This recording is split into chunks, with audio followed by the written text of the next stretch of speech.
poder tê-lo aqui conosco nessa noite. Eu tenho certeza que Deus vai falar conosco nessa noite. Você crê nisso?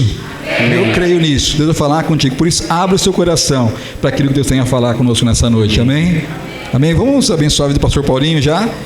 Pode levantar suas mãos para cá. Oh Deus, que alegria, Pai, ter o teu servo aqui, Deus. Que alegria, Senhor, ter esse companheiro de ministério, Pai, esse irmão que tem sido, Senhor, muitas vezes mentor, muitas vezes colega, muitas vezes amigo, muitas vezes, Senhor, irmão. Quantas vezes, Senhor, nós temos oportunidade de estar juntos, temos a alegria, Pai, de ver as tuas mãos estendidas, Pai. De fato, Deus tem sido, Senhor, uma referência, Senhor, para mim. E eu te louvo, Deus, pelo privilégio de estarmos aqui, Senhor, com ele, Senhor, para glorificar o teu nome, Deus. Mas mais, Senhor, do que ele aqui, Senhor, eu tenho certeza, Pai, que ele tem no seu coração aquilo que vai na tua palavra, que eu diminua, o Senhor cresça, Pai, e que assim seja nessa noite, Deus. Usa poderosamente, Pai, usa, Senhor, como instrumento, Senhor, neste lugar, Deus. Abençoa a sua vida, Pai, para que a sua boca seja tomada, Senhor, pelo teu Espírito nessa noite e possa tratar os nossos corações, em nome de Jesus, Senhor. Amém, Pai. Amém. Amém. Obrigado. Tudo bem. Amados, uma boa noite, graça e paz. É um prazer enorme chegar aqui e poder ver vocês completando 7 anos. 7 anos já é uma criança. Está entrando na escola, a escola da vida, a escola do reino, a escola da eternidade. Prazer enorme estar com o Gilmar e ver ele de barba branca. Nunca imaginaria. De ver o Gildo cantando como ele canta hoje. De ver um coral tão especial. Espero um dia vocês estarem nos abençoando lá na nossa comunidade. Algo que talvez você não tenha prestado atenção, mas eu sou muito, mas muito crítico, no bom sentido, nas coisas boas da vida, como por exemplo, prestar atenção nas letras. Em poucos lugares que eu vou pregar, e eu vou em muitos, poucos lugares eu vejo louvores exaltando a Deus. Muito mais o emocional, não errado. Mas aqui hoje foi um tempo de louvar e exaltar ao Senhor.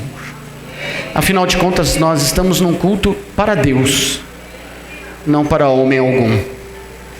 Mas somos gratos a Deus porque essa noite, 7 anos do Projeto Eterno.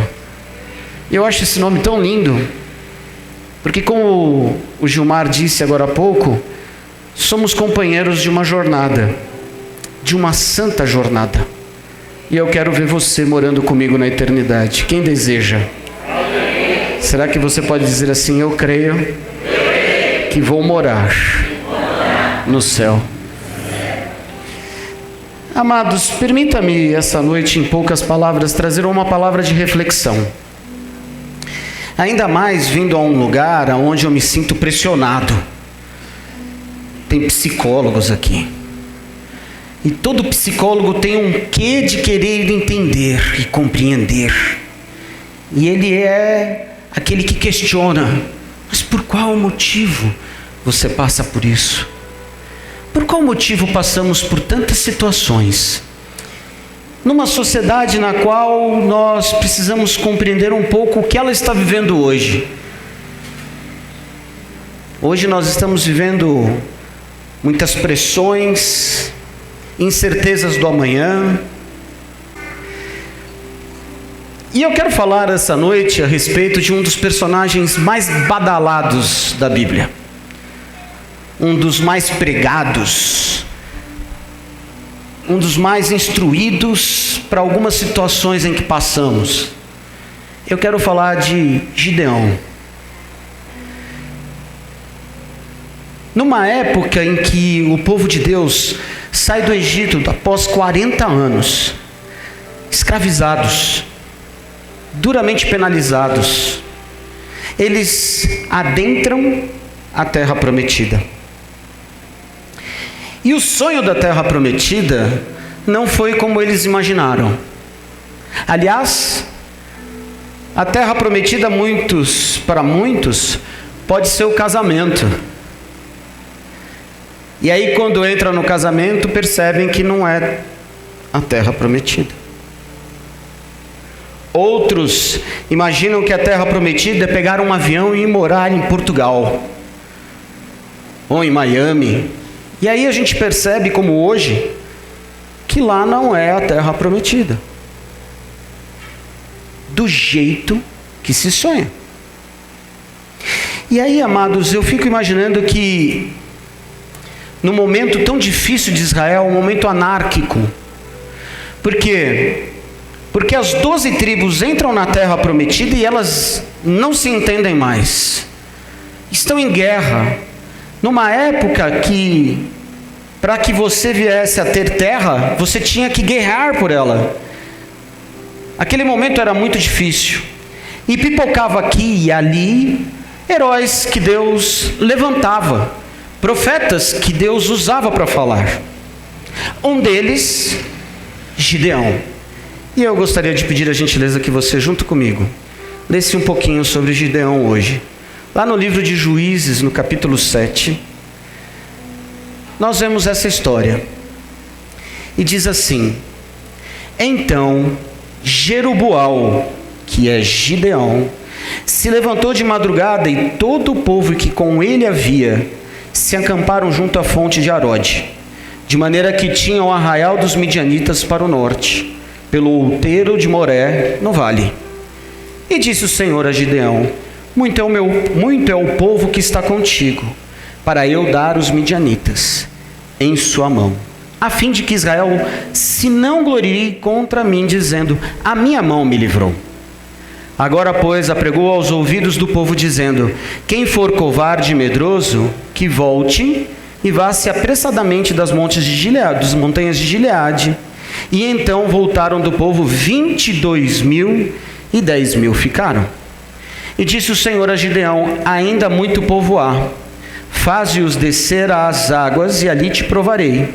E serei que aquele que eu te disser, este irá contigo, esse contigo irá. Porém, todo aquele que eu te disser, este não irá contigo, esse não irá. E fez descer o povo às águas. Então o Senhor disse a Gideão: qualquer que lamber as águas com a sua língua, como as lambe o cão, esse porás à parte, como também a todo aquele que se abaixar de joelhos a beber. E foi o número dos que lamberam, levando a mão à boca, 300 homens. E todo o resto do povo se abaixou de joelhos a beber as águas. E disse o Senhor a Gideão: com esses 300 homens que lamberam as águas, os livrarei, e darei os midianitas na tua mão, pelo que toda a outra gente se vá, cada um ao seu lugar. Amados, estava ali Gideão, e se ouve que os midianitas estavam muito próximos para vir à guerra. Não eram poucos, dizem que era como se fosse poeira de areia, eram milhares e milhares. Gideão então recebe um chamado de Deus: ei, quero que tu vá lá e lute pelo povo, mas preste atenção, há muitos ao seu lado. Para ser bem exato, na primeira leva, 22.000 pessoas. Depois 10. E ficaram 300. Está ali então um momento em que nós começamos a explicar um pouquinho das reflexões que eu quero passar hoje para você. Primeiro, vivemos numa sociedade fascinada pela vitória. Você já deve ter ouvido falar, e provavelmente desde pequeno, aquela frase: vencer na vida. Todos nós já ouvimos que nós precisamos vencer na vida. Somos uma geração que admira gente vencedora. Somos uma geração que admira famosos. E se a gente encontra algum famoso, o que nós fazemos? pegamos o celular e a gente vai até essa pessoa e diz assim: olha, não te tietando, mas já tietando. Você pode tirar uma selfie comigo? No momento em que os grandes e maiores famosos estão vazios, são vazios. Eu fico imaginando daqui a alguns bons anos, enterrado por aí, os arqueólogos abrem as terras e vão captando as coisas para conhecer a nossa sociedade, e aí aparece um jornal ou uma revista dizendo: Anitta fez sucesso, Ludmilla, Ronaldinho Gaúcho foi preso com passaporte falso no Paraguai. Meme pronto. Os paraguaios prendendo alguém que falsificou alguma coisa. Porque eu saiba, lá atrás os paraguaios eram bons nisso. Uma sociedade que não gosta de perder. Por isso, eu, no meu caso, me tornei corintiano. Porque corintiano é difícil de perder.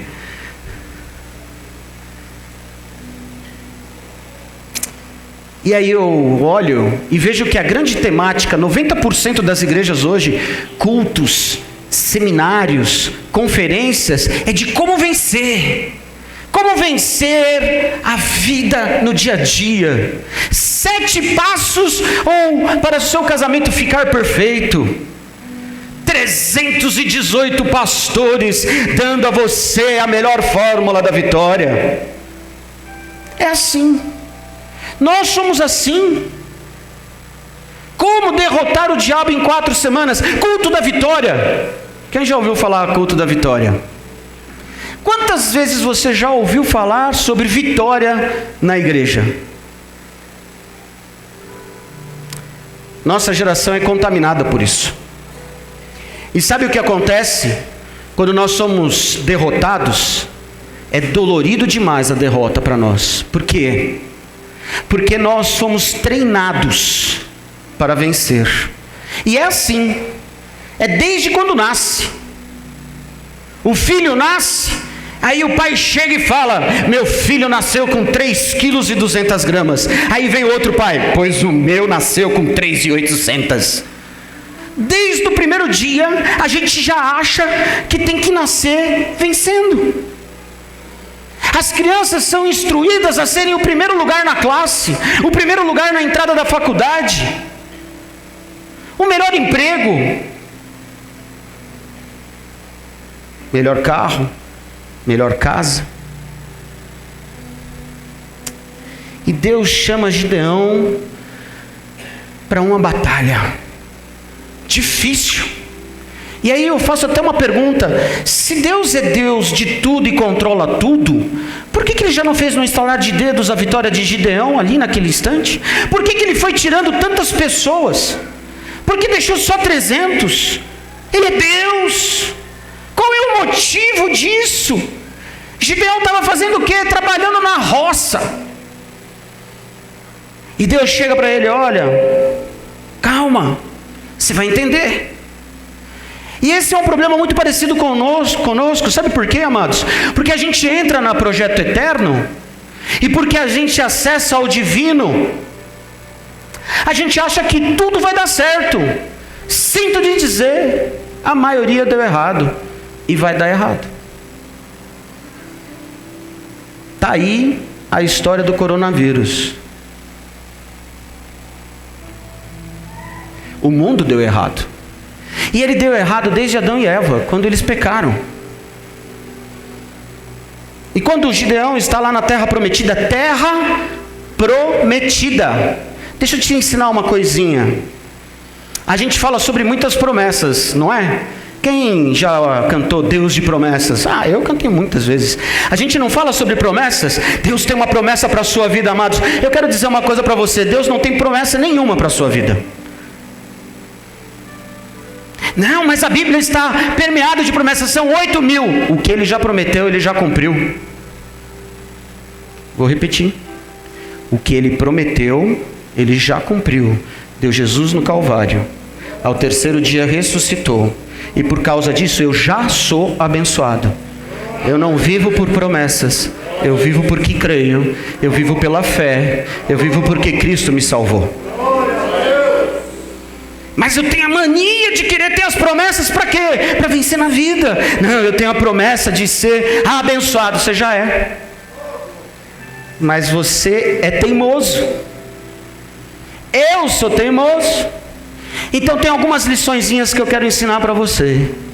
Deus quer ensinar a gente que o importante na vida não é vencer, mas o importante na vida são os valores que aprendemos com as nossas lutas. Porque vencer é fácil, a gente glorifica a Deus, agradece, venci. E quando tem a luta, o que você aprende? Como é que você vive no meio da luta? Como é que nós vivemos nessa situação que estamos vivendo hoje? Agora é a hora da igreja. Também não julgo quem não quer ter culto. Mas agora é a hora da igreja, do povo de Deus se estabelecer, clamar a Deus, orar, repreender o mal e ser servo. E cito um pequeno exemplo. Vai chegar alguém para você com coronavírus e vai te pedir oração.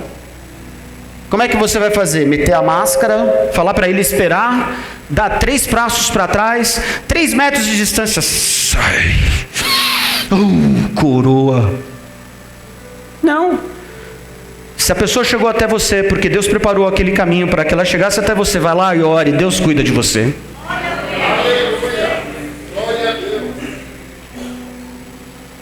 Mas não é assim que a gente pensa. As nossas lutas, elas precisam passar por a nossa vida precisa passar por um processo. Vencer é um processo. E amados, deixa eu falar uma coisa, não é fama, não é dinheiro, nós não vamos chegar no topo da sociedade. 1% de brasileiros são donos de 30% do PIB brasileiro. Isso é 3 trilhões. 1 trilhão de reais está na mão de 1%. 1%. Alguém já fez conta? Dá 2 milhões de pessoas. Já pensou dividir 1 trilhão de reais aqui para nós?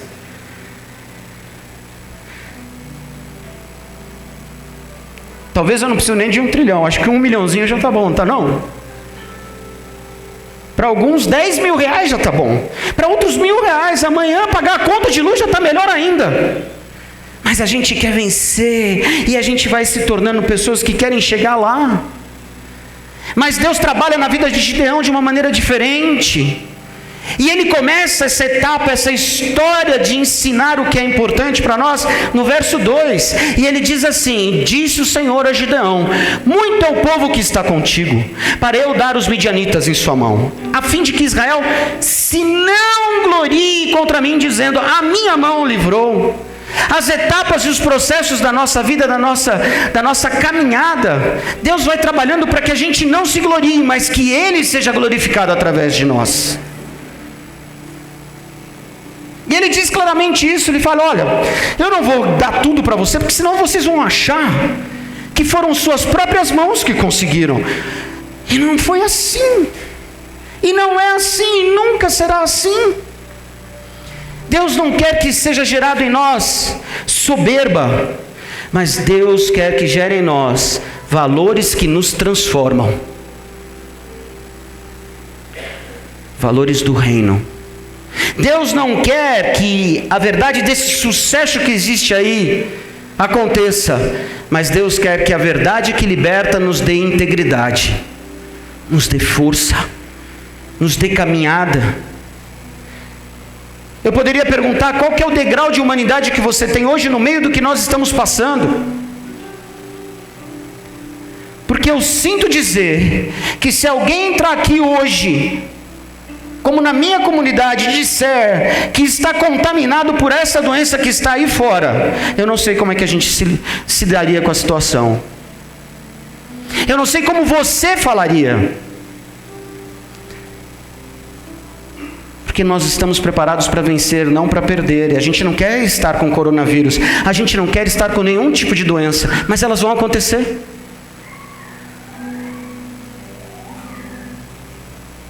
E aí, amados, outra coisa que o Senhor nos ensina, que o importante não é somar vitórias, mas é dar vida às minhas vitórias, mesmo que elas sejam pequenas.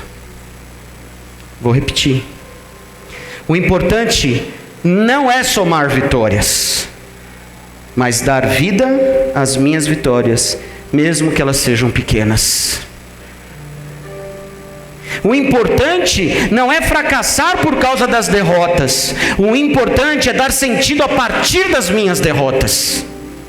Como é que eu lido a partir daquilo que fez eu cair, errar, pecar, falhar? Aquilo que me fez perder, como é que eu faço isso? Como é que eu lido com isso? E aí eu falo para você, aquele que aprende a continuar, é aquele que acredita que Deus é com ele. Gideão estava ali e perdeu 22 mil pessoas. Mas ele acreditou em Deus. E mesmo com 300, ele sabia que Deus era com ele. Estamos aqui hoje e estamos aprendendo muito de nós. E aí eu entro na psicologia que Salomão nos ensina em Provérbios, capítulo 16, verso 32, tem um verso lá fantástico, que diz o seguinte: aquele que conquista a si mesmo é maior que aquele que conquista uma cidade. Sabe o que quer dizer isso? Aquele que se sabe diante de Deus, aquele que se conhece diante do Senhor, aquele que se fortalece em Deus, é maior que conquistar uma cidade. Porque se conhecer é o mais difícil. Saber quem eu sou diante de Deus, diante da minha casa, diante da minha família, diante do meu trabalho, diante de toda essa situação, é algo que nós não sabemos fazer. E aí, amados, o mais importante que vencer é ter e construir relacionamentos.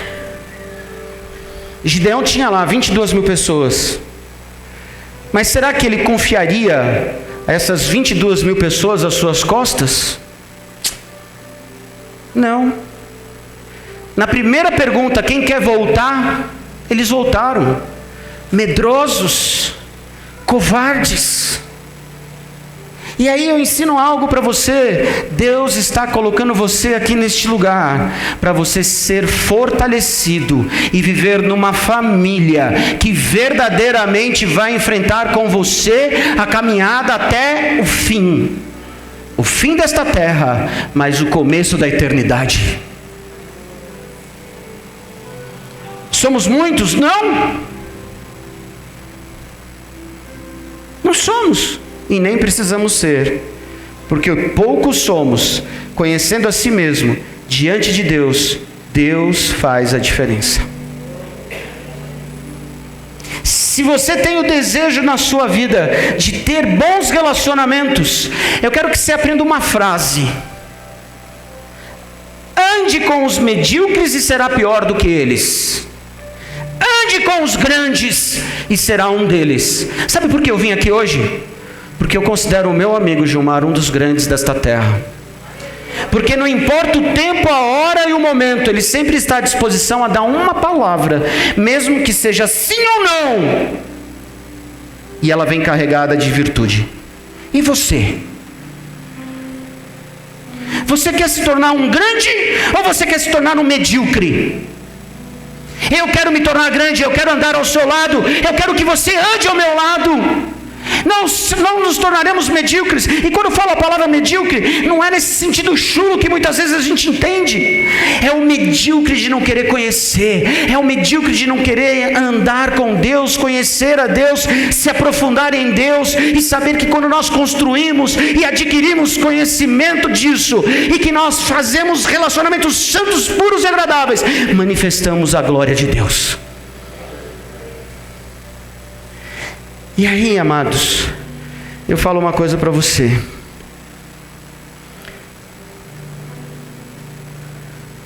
Tem muita gente aí fora que prega correto, fala às vezes o que está na Bíblia, mas impõe o dedo em riste de forma agressiva nas pregações. Eu desejo ao Projeto Eterno que todas as pregações deste lugar não sejam de riste, mas de mão dadas, porque foi assim que Deus nos ensinou.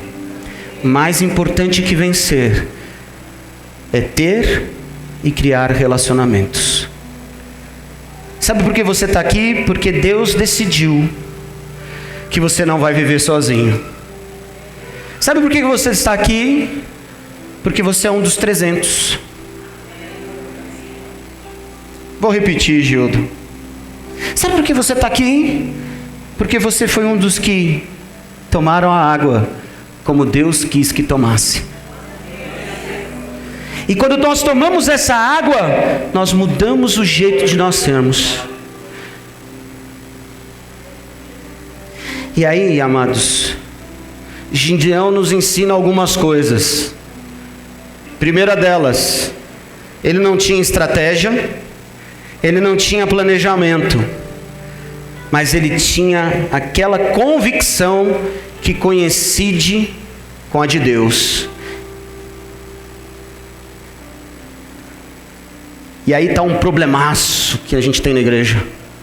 A gente quer que as nossas coisas, planos, desejos e estratégias coincidam com Deus, mas é o contrário.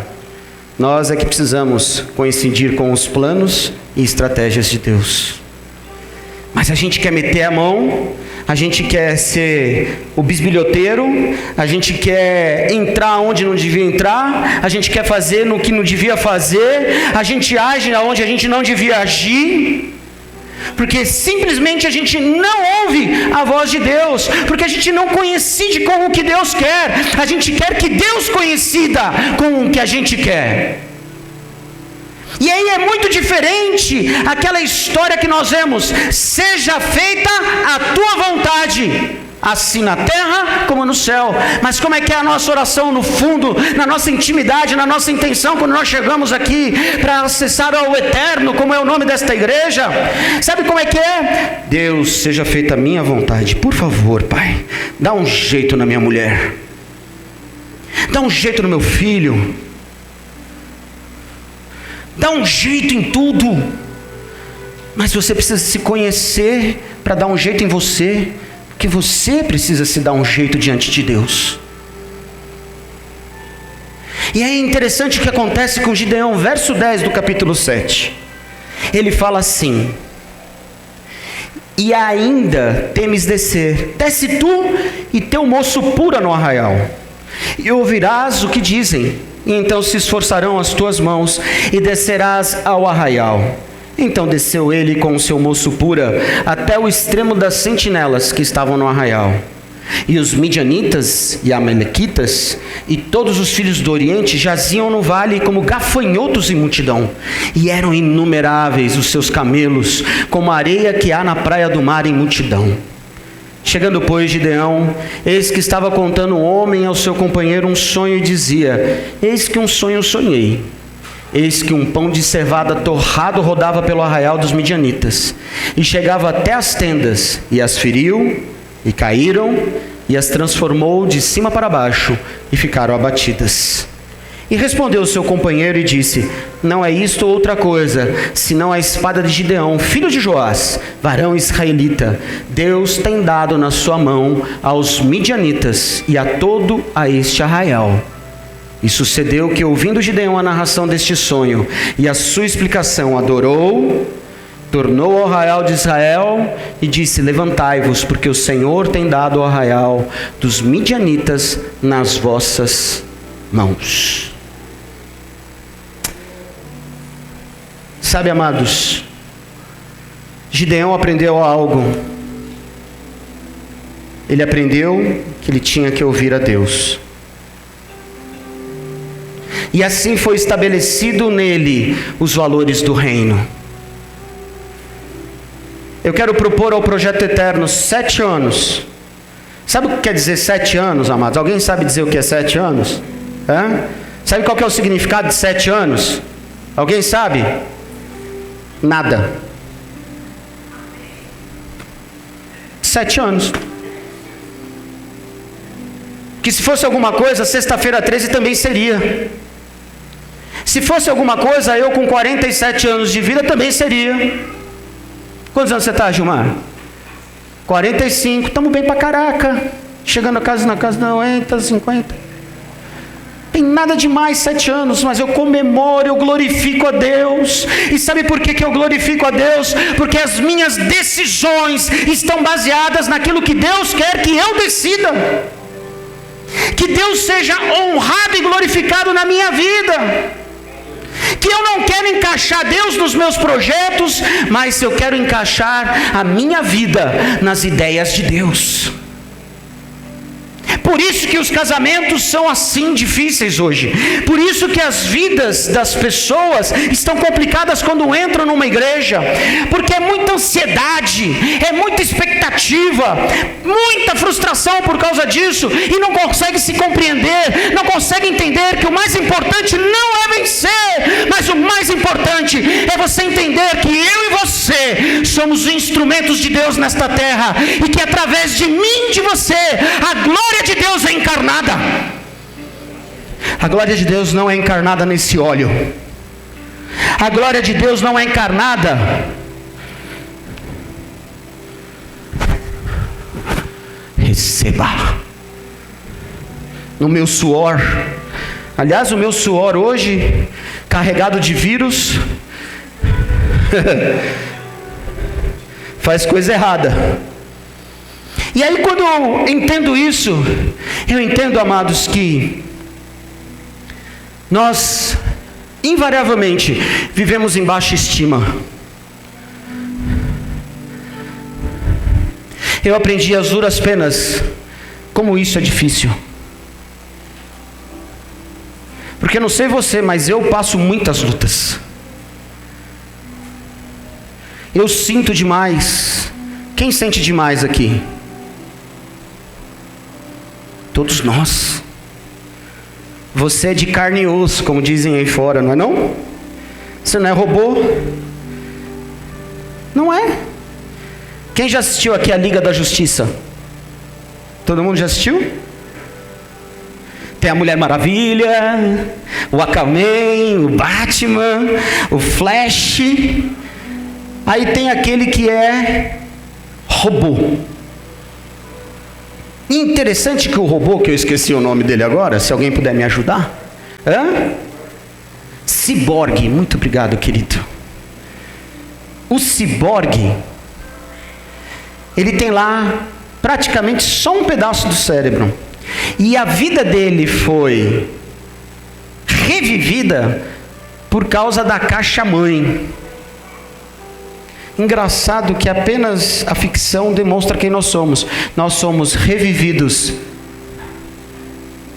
pela vida de Cristo.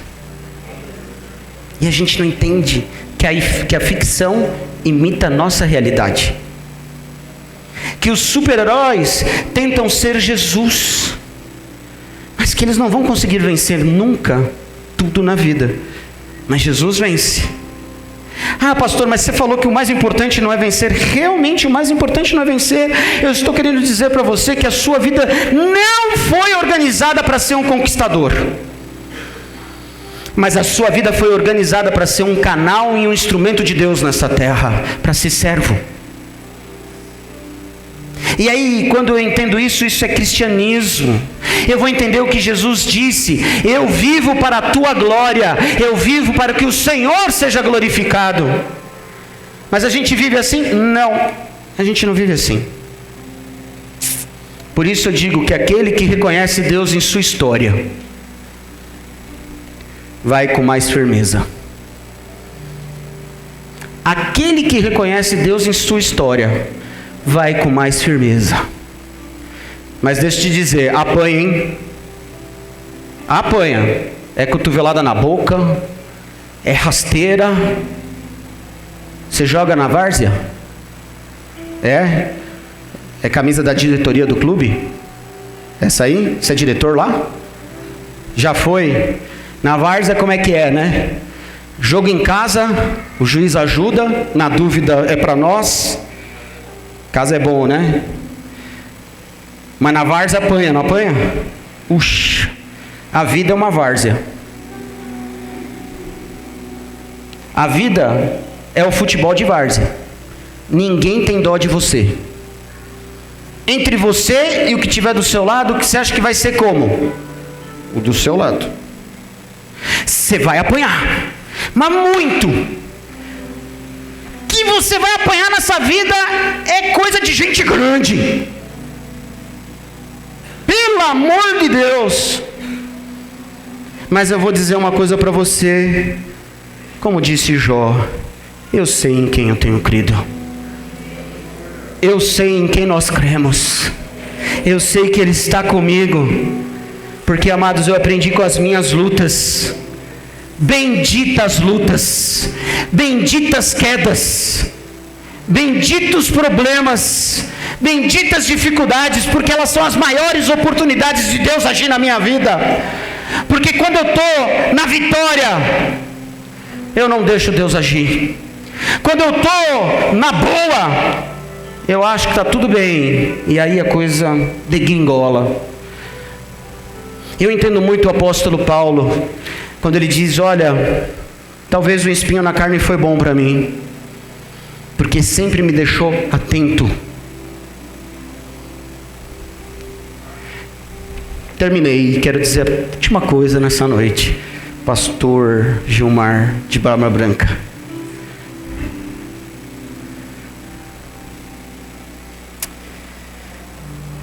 Sabe, amados, você não precisa vencer todas. Você precisa dar vida às suas vitórias, mesmo que sejam pequenas. Só de você estar aqui hoje é uma vitória incrível. De você poder adorar a Deus como nós adoramos a Deus aqui, cantando tão bonito tantas músicas. O simples fato de a gente olhar um para o outro e poder dizer, eu sei que eu vou viver a eternidade e esse que eu amo vai estar comigo. Puxa, que vitória! Eu sei que a Bíblia me fala que eu e minha casa serviremos ao Senhor. Eu creio. Você crê? Eu creio. Mas eu quero te propor nessa noite a reflexão maior da sua vida, que é Jesus Cristo em nós.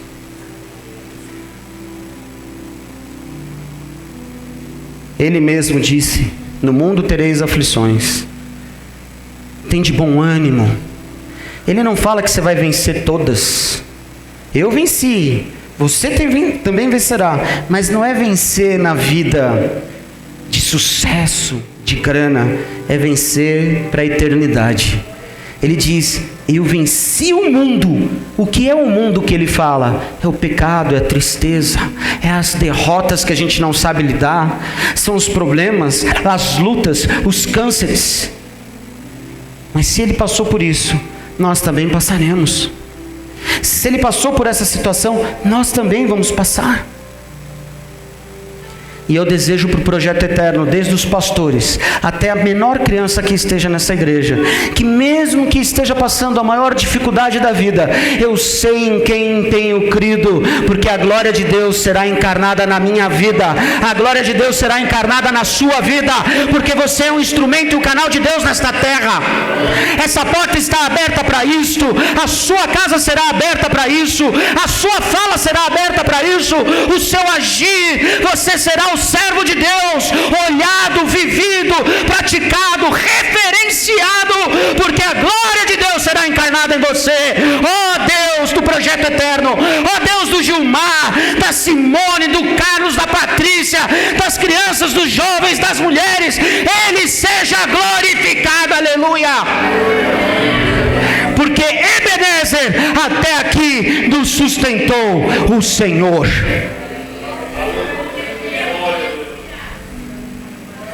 Até aqui o Senhor te sustentou. Ah, Deus. E agora? Agora começa mais uma semana. E amanhã, como será? Como será o amanhã? O que vai ser? Não é assim? Lembram dessa música? O que vai ser? Não sei. Mas eu sei que minha vida está nas mãos de Deus. E a sua? Será que você pode olhar aos céus e dizer: Deus, a minha vida está em suas mãos? Você disse do fundo da sua alma? Porque você vai apanhar, você vai perder, mas o fim é garantido. O fim é a eternidade. Você não vem aqui para buscar vitória. Você vem aqui para adorar um Deus que já ganhou tudo por você. Pai, nessa noite eu te agradeço, porque eu sei que não serão só 7 anos aqui, mas que todos juntos, pela fé, cremos que viveremos a eternidade.